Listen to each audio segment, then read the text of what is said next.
তো বন্ধুরা, অনেকে আমাকে বলে যে দাদা তুমি কলকাতাতে থেকেও কেন আইপিএল এ কেকেআর কে সাপোর্ট করো না।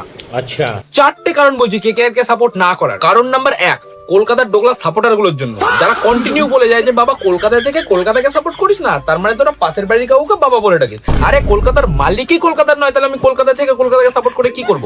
আর তোদের এই বাবা বলার লজিক হিসেবে তার মানে তোরা পাশের বাড়ির কাউকে বাড়িতে ডেকে এনে তাকে বাবা বলছিস। কারণ নাম্বার টু, কলকাতায় একটা ওয়েস্ট বেঙ্গলের প্লেয়ার দেখাও, তাহলে আমি এক্ষুনি এই মুহূর্ত থেকে কলকাতাকে সাপোর্ট করা শুরু করবো। যে কটা ওয়েস্ট বেঙ্গলের প্লেয়ার আছে, কেউ দিল্লিতে, কেউ মুম্বাই, কেউ গুজরাটে খেলে বেড়াচ্ছে, একটা প্লেয়ার ওয়েস্ট বেঙ্গলের নেই, তাহলে আমি কেন সাপোর্ট করবো? কারণ নাম্বার থ্রি, এমন একটা নাম করা ইন্ডিয়ান প্লেয়ারের নাম করো তো যে কন্টিনিউ কলকাতার হয়ে খেলে এসছে আর যার খেলা দেখার জন্য আমি কলকাতাকে সাপোর্ট করবো। একটাও প্লেয়ার নেই। যে কটা প্লেয়ার নাম করা এসছে তাকে 2 থেকে 3 বছর খেলিয়েছে, যে ভাগিয়ে দিয়েছে।